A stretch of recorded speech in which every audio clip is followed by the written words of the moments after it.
आज हम देखें कि वर्ड चेन पर जो एक क्वेश्चन पूछा जाएगा आपको। देखिए, वर्ड चेन एक आसान एक्टिविटी है, वोकेबलरी पर है, आप लोअर क्लासेस से वो हल करते आ रहे हैं। हम यहाँ पर मान लीजिए कि उसका रिवीजन कर रहे हैं।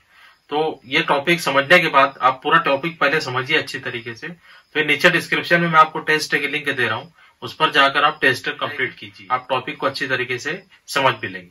तो हम आज देख रहे हैं वर्ड चेन। वर्ड चेन क्या होता है? चेन मीन्स एक दूसरे से रिलेटेड। तो वर्ड चेन पर आपको एक क्वेश्चन पूछा जाएगा, ऑब्जेक्टिव टाइप क्वेश्चन रहेगा।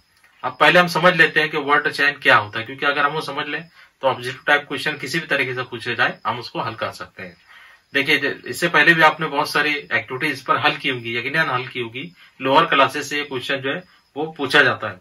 जैसे मिसाल के तौर पर एक वर्ड दिया हुआ है कैट, है ना, एक वर्ड है CAT कैट।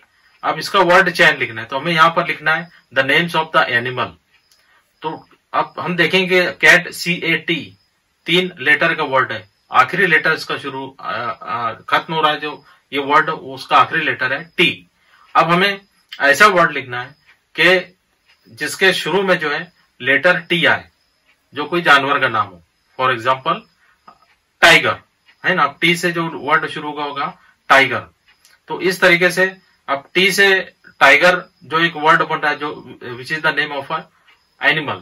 तो इस तरीके से हमने एक वर्ड चेन बनाया कि कैट एक जो एनिमल का नाम है, उसके बाद हमने लिखा टाइगर जो T से शुरू रहा है। तो इस तरीके से अब अदर एनिमल्स के नाम हम आगे लिखते जा सकते हैं और वो एक वर्ड चेन बनेगी। अब यहाँ पर एक चीज आपको याद रखना है कि अब जैसे हमने टाइगर लिखा तो उसके आगे हम लिखेंगे रैबिट, है ना, फिर आखिर में T आ रहा है, फिर किसी अदर है, इस तरीके से लिखते जाएंगे। लेकिन एक बात आपको याद रखना है कि जो वर्ड चेन लिखा जाता है उसमें जो अलग अलग वोकेबलरी होते हैं, पार्ट्स ऑफ स्पीच जो होते हैं उसके मुताबिक होता है। जैसे मान लीजिए कि अगर वर्ब के ताल्लुक से पूछे जाए, जैसे एक वर्ब से अगर हमको वर्ड चेन बनाना है तो हम इसमें जितने वर्ड्स यूज करेंगे वो वर्ब ही रहने चाहिए, अगर वहां वर्ब पूछा जा रहा है तो। जैसे आपने लिखा राइट, है ना, WRITE, ये आपने लिखा राइट। अब उसका लास्ट लेटर क्या E है, तो अब आपको वही वर्ड वहां लिखने जो कि वर्ब हो, ये आपको याद रखना है। अब आखिरी में आया E, तो E से आप कोई ऐसा वर्ड लिखिए जो कि जैसे ईट, है ना, राइट ईट। अब E से शुरू हो रहा है, उसका वर्ड चेन बन रहा है। अब लास्ट में आया है T से आप लिखेंगे टॉक, फिर आया है K तो आप लिखेंगे नो। तो इस तरीके से आप जितने भी अल्फाज वहां लिखेंगे वो वर्ड्स तमाम जो वर्ब रहने चाहिए, है ना। ऐसा नहीं कि अगर हम किसी का नाम लिख दे रहे हैं या कुछ और लिख रहे हैं, बल्कि एक्शन वर्ड रहने चाहिए, वर्ब रहने चाहिए अगर हम वर्ब लिख रहे हैं।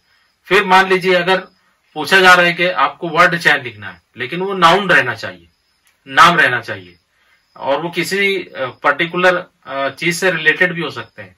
तो अगर आपको नाउन, मिसाल वर्ड आ जाए पेन, अब PEN, आखिरी में आ गया N, तो वहां आप लिखेंगे नोटबुक।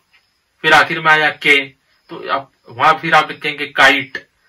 फिर आखिरी में आया T, फिर वहां लिखेंगे ट्री।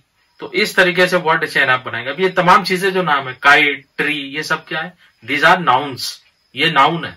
तो आप वहां पर जो वर्ड चेन बनाएंगे वो नाउन, जो लफ्ज रहेगा वो नाउन रहेगा। All the words will be noun. तो इस तरीके से अगर वहां पर वर्ब पूछा गया तो आपको वर्ब लिखना है, नाउन पूछा गया तो नाउन।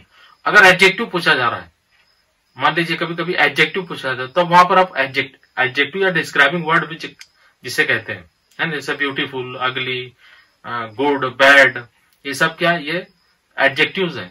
तो जो भी जो पार्ट्स ऑफ स्पीच वहां पर पूछा जा रहा है उसी से रिलेटेड आपको वर्ड्स वहां लिखने हैं, इसको कहते हैं वर्ड चेन।